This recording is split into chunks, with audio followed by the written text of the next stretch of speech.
All right. It's a nighttime vlog. Hopefully the audio would be okay.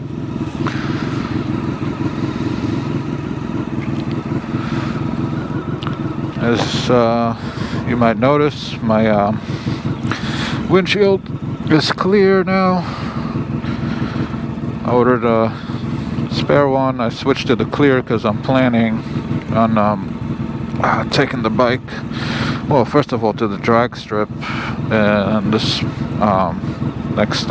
this springtime, a month or two, and hopefully be able to do some track days in the summer. So we'll see. Now this is my commute back from work. It's about an hour, and this is a good opportunity to show you why I chose this bike. This is an hour commute each way. It's kind of a handful.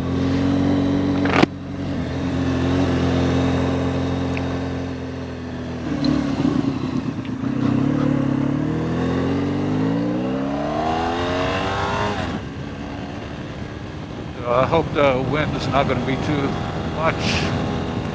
On top of my helmet, and on top of my new windscreen, I have this little visor that I've been testing out.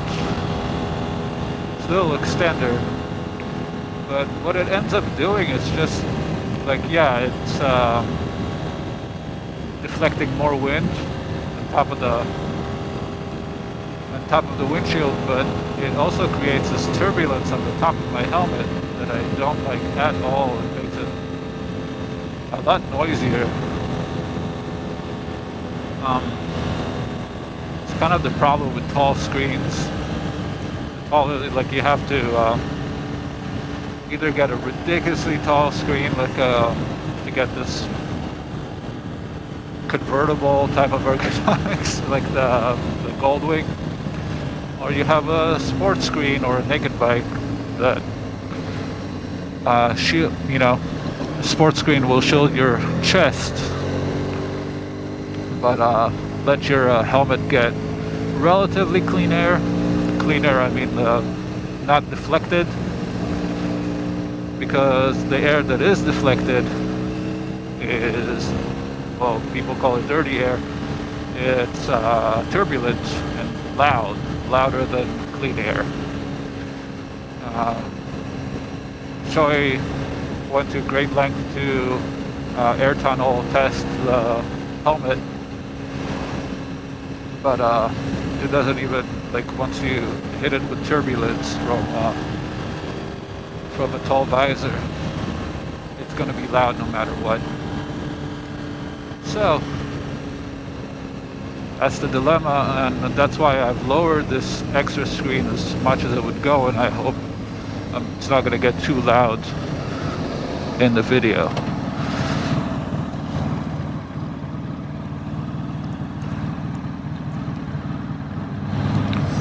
So it's nice out, 53 degrees. It's good. The forecast was calling for colder than this. I'm going to crack the visor a little bit.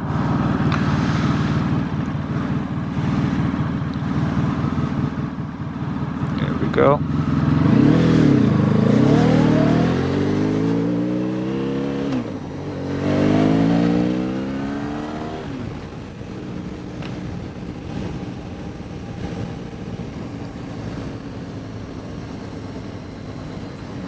All right. Since the tune, I filled up one time after 110 miles.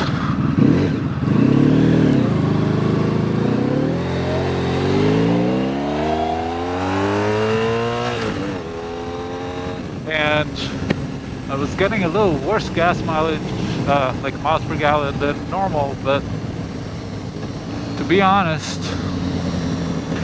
I was revving it up a lot higher than I did before. I was riding it a lot harder. So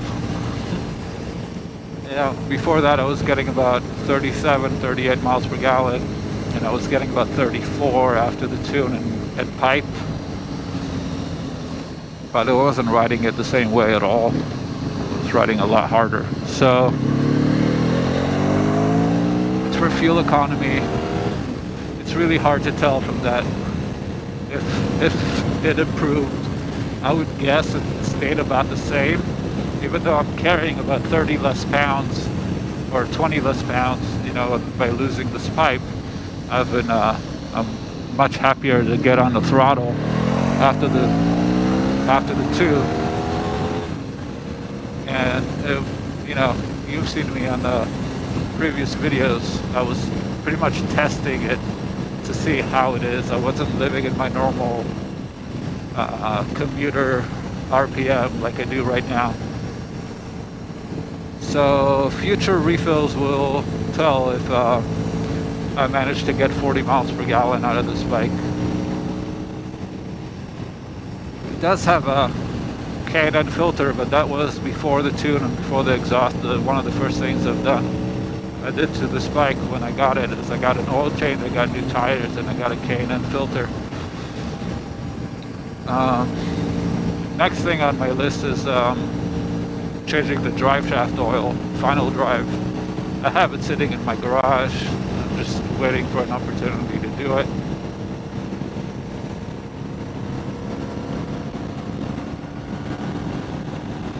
And then bleed the brakes. I've done the clutch, mentioned it in the previous video, and that was easy, but the brakes here, it's a linked system. So when I bleed the front, I have to bleed the part of the front that goes to the rear caliper also. And then when I bleed the rear reservoir, there's a line that goes to the front brake. So yeah, I think that linked system, it's been around since I remember it being on the Super Blackbird. And to tell the truth, I would be happy without it. Just a normal, it is convenient commuting because I can just use the front brake and not worry about the rear. And it doesn't squat as hard as individual brake system. But I have the habit already of using both brakes.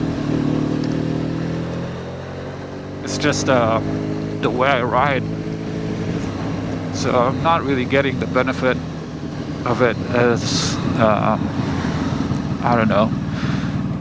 There's one thing that I miss, but don't really miss. I kind of miss the option to be able to. When I take it to the drag strip before the launch, when I took the VMAX, I had a VMAX before this bike, and you can just hold the front brake and do a safe burnout to heat up the rear tire before your launch.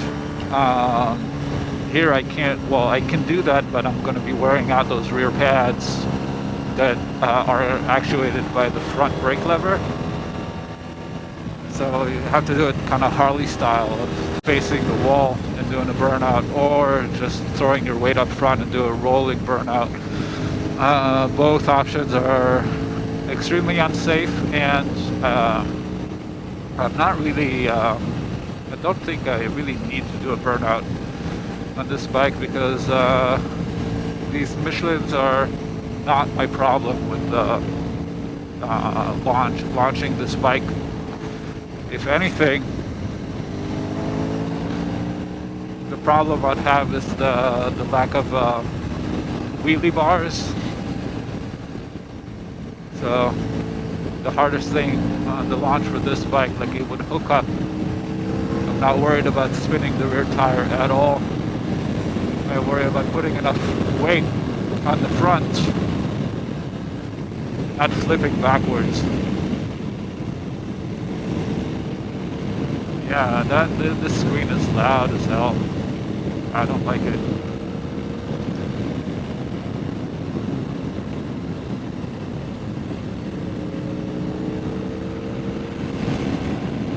This is a good opportunity to show the difference between low beam, which is subpar. It's okay, but it's subpar. And the high beam is freaking great. I like the throw of this high beam.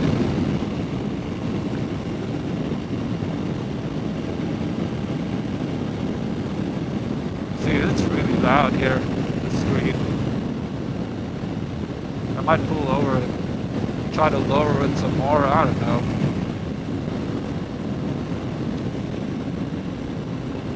Right now I have to focus and kind of watch out from here.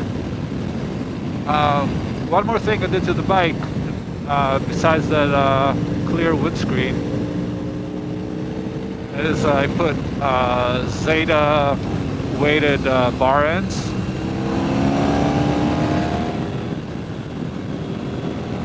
And they extend a lot farther. I don't know if you can see that. They extend farther than the normal bar ends. And they're quite a bit heavier. The weight helps with mitigating vibrations, which is not a problem with the V4. But what I do like about them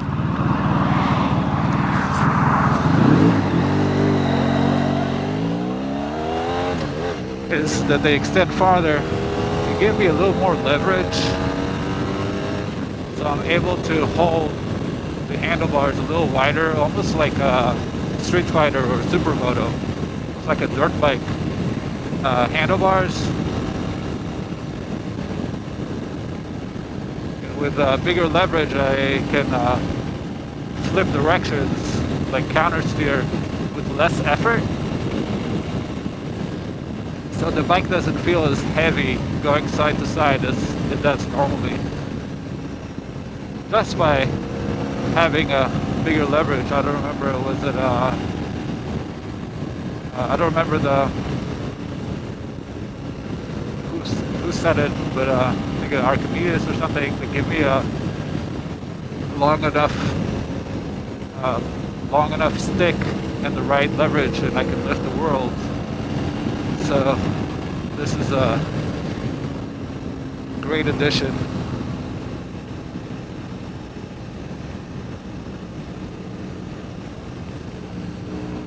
Gotta watch out for dead animals too on the road, I guess.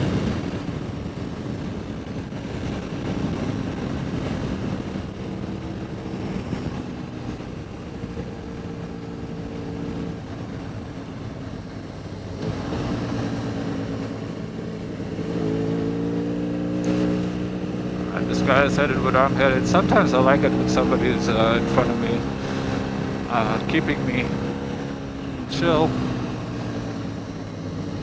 so I don't go too fast. But there they go.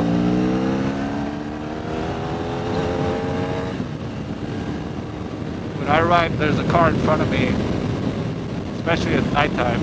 When it's nighttime, there's a couple of advantages. First of all, car headlights it doesn't even, matter if opinions or not, car headlights are normally superior to motorcycle headlights. So I can see much farther up the road when there's a car in front of me. And when somebody comes in front of us with their high beams on, it's the car in front of me that gets that initial blast until they take their high beams off.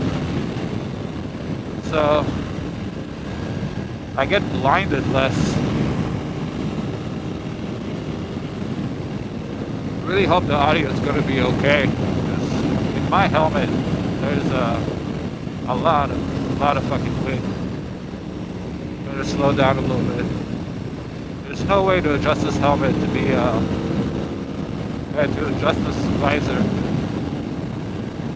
to be quieter than this, I think, but I might pull over and lower it down a little bit.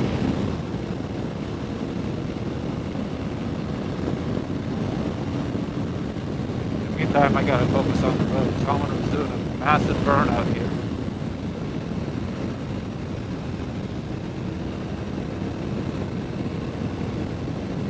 Stop sign.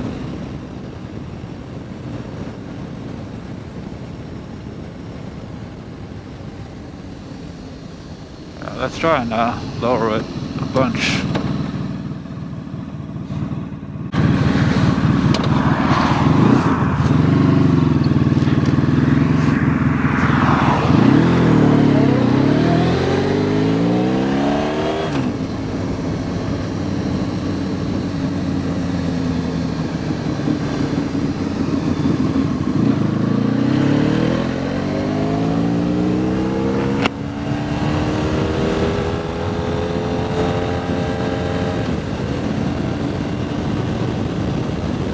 Hope this is better.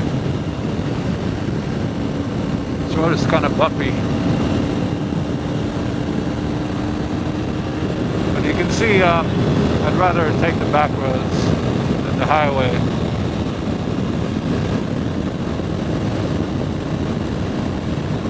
Even though there's more animals here and more risk, but there's also more corners. It's a more fun ride. But sometimes you get these roads that are just really bumpy.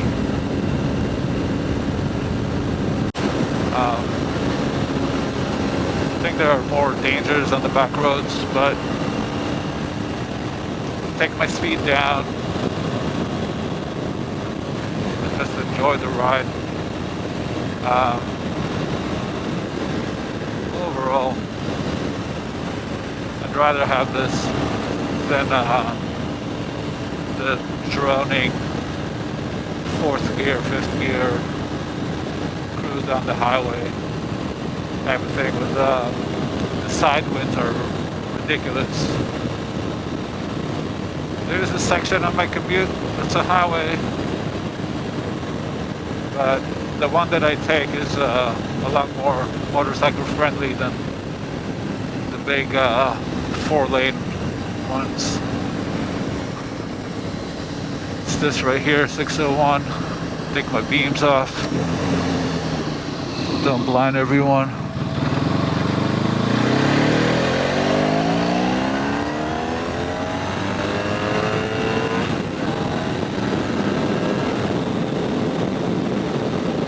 Oh yeah. I think the window's a little more manageable. The visor, I've set there all the way down. I'm better off with it off.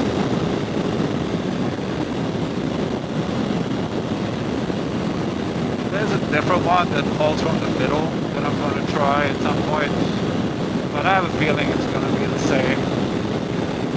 It's just, I'd rather be up here in the clean air. If I sit up straight, you know,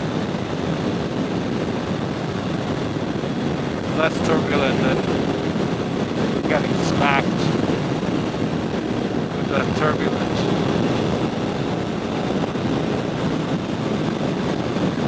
As you can see, now I have my low beam on. I can't really see far enough ahead to be going 60.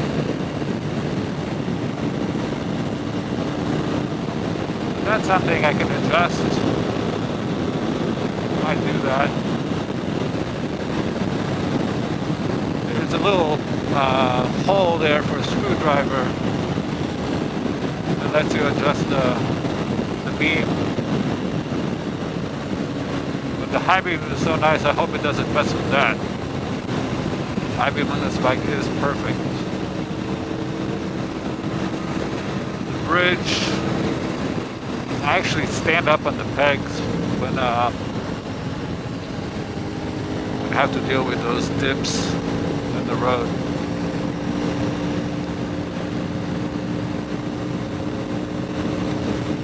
Kind of like a dirt bike. So anyway, little things that I don't like about this bike so far. I don't remember how many miles I've had on it, but you know, little things that I don't like. First thing is the blinkers. My turn signal switch.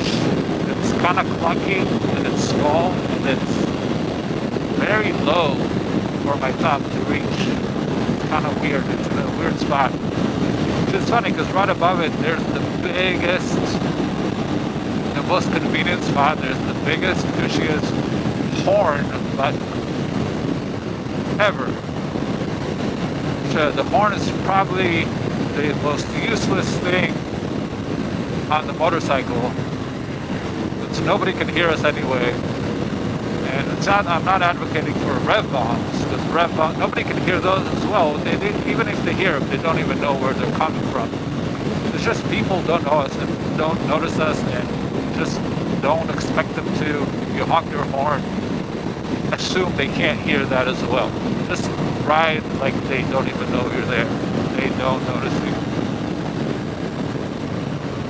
So yeah, they reserved that prime piece of real estate for my thumb, under my thumb for the big ass horn button.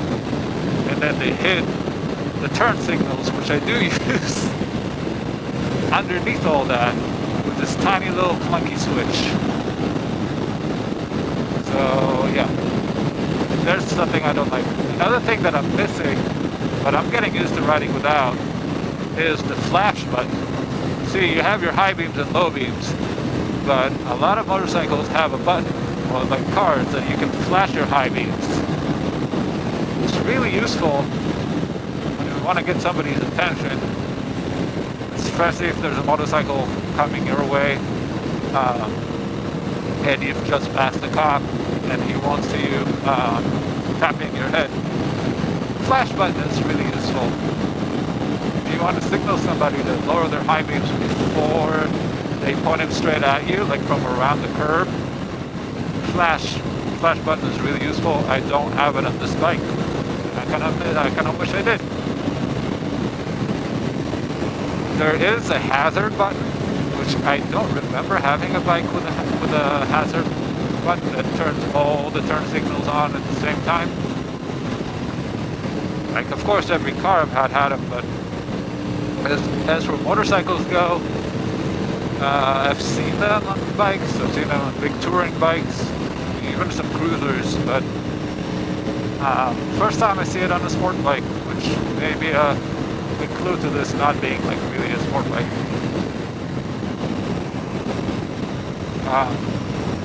And that's pretty much it for that. I really like the information I get on the dash. I get everything I want. I know the new bikes have color TFT displays now, with all the modes and stuff like that. This bike doesn't have any modes. The mode is VFR1200. Like, that's the mode that you're in. This is an early model, like 2010 and 2011 did not have traction control, which I'm fine with, really. One less thing to go wrong. The two amenities that it does have that I do like is a slipper clutch, this is funny enough the first bike I've ever owned with the slipper clutch, which basically means that it's harder to lock up the rear wheel during downshifts. It would let the clutch slip. And that's very important because the engine braking on this motorcycle is heavy.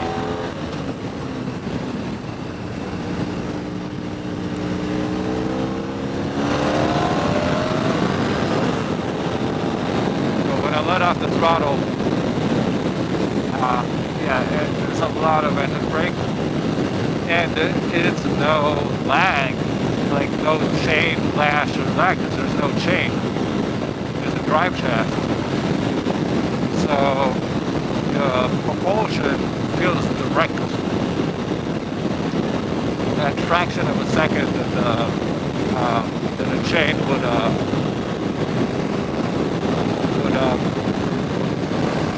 get, stretch out and slack, and even actually physically stretch a little bit, because they are metal, but they are a little bit elastic as well. So that fraction of a second is just not there on the drive shaft. Yeah, you do lose a little bit of torque, rotational power from converting one direction of the engine rotation into another direction, and then to spin this heavy shaft, and then convert that rotation to back to the other direction for wheel rotation. Yeah, you do lose some torque there. You lose more torque than you would with a bike, with a chain. But it's immediate. So is the engine braking. So there's a lot of stuff when I have a legal case, or 5 over, 10 over. In a lot of cases, I don't even have to touch the brakes when I'm riding at a slow pace.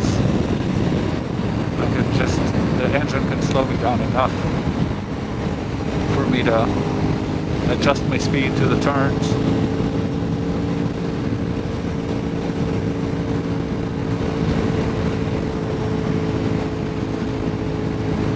So that's the first amenity, a slipper clutch, which is really needed because I'd hate to see how downshifting on this bike would be without slipper clutch, just because the engine braking is so aggressive. Second thing is ABS. ABS, I guess at the track it would be a little too intrusive, but as a commuter bike and a sport touring road bike, it's freaking awesome. I love to know that I have ABS. It's a welcome addition. So I'm not one that I don't love a lot of the new tech that the new bikes have with the wheelie control, traction control, radar guided, lead sensitive, all this stuff. Just bare minimum that's going to keep me safe. The more tech you're going to add on a motorcycle, the harder it would be to maintain.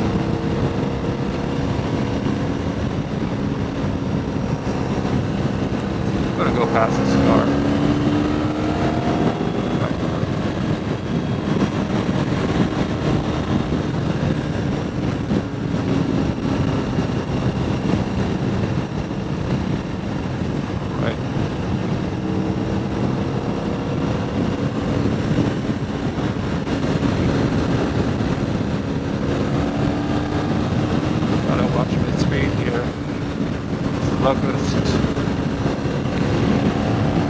The town of Locust. Not a lot going on here, but a lot of people pass through it.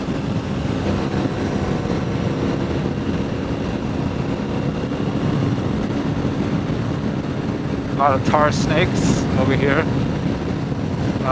which this bike handles beautifully. Honestly, this is a non-issue on this motorcycle. Tar snakes, I can go over them purposely and it just stays on rails, super stable.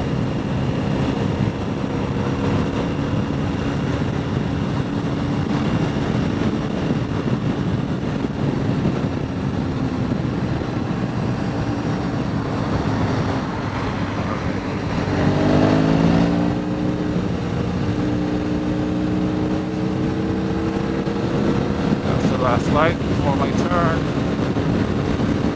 I smell the Wendy's. It's funny.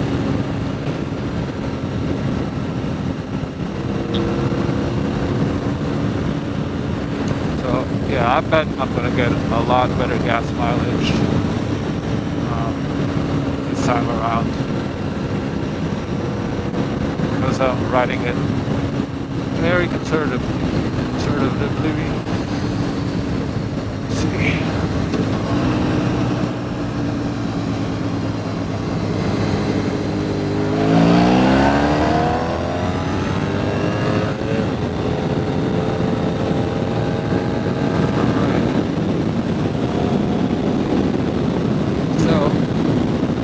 Another thing I kind of wish it had, but I don't know if I wish it had or not. It's kind of on the fence. Is a quick shifter and auto flipper. I honestly never had a bike with it, and I'm afraid that if I have a bike with it, if I get one or add it to this bike, I'm going to be spoiled. And so it might be cool. It's almost automatic, like you don't need the clutch to be able to shift up or down. I can shift up with no clutch if I close the throttle all the way. And in some instances, I'm able to click it down at the right revs. If the weather is nice, I'm able to shift down with no clutch. But it's something that's going to hinder me on the drag strip. Is not to have not the blipper, but at least the quick shifter up, so I can keep the gas wide open and just shift up.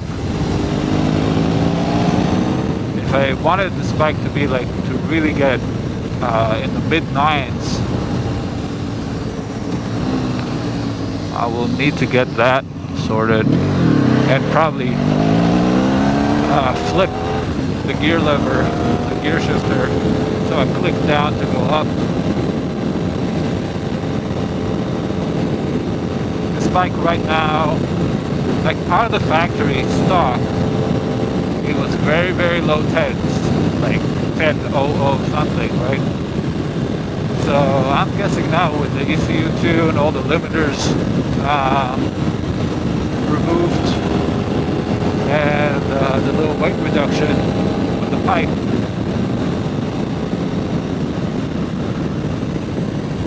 I should be in the high 9s. The limiters in the first 2 gears really kill the off-the-line acceleration with this bike. Like that would have really hurt me, and I'm sure it hurt the quarter-mile times that it posted when it was new. So that would be interesting to see. The rest is up to me if I'm able to get full throttle all the way down. The first drag strip I'm going to take it to is only an 1/8 mile. So I think I'm looking at about 6 seconds to the 1/8 mile. But it would be interesting to see. And if that goes well, I'm going to look for times where Z-Max Raceway in Concord will have their own test and tune on the full quarter-mile 4-lane drag strip. It's a very famous drag strip, and it's about 30 minutes from where I live. So that's going to be really interesting.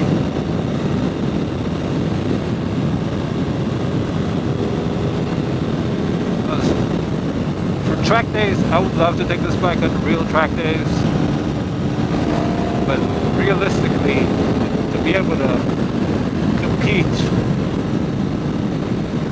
it can compete at a much higher level on a drag strip than it could on a track day. Or, you know, not that you compete on the track day, but you get past, and you pass other people, and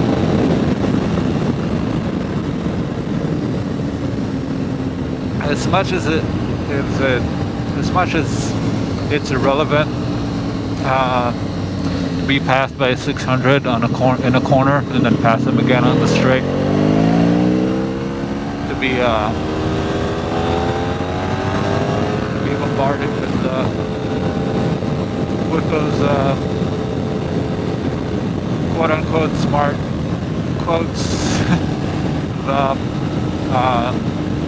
Straights are for fast bikes and quarters are for fast riders. But this bike,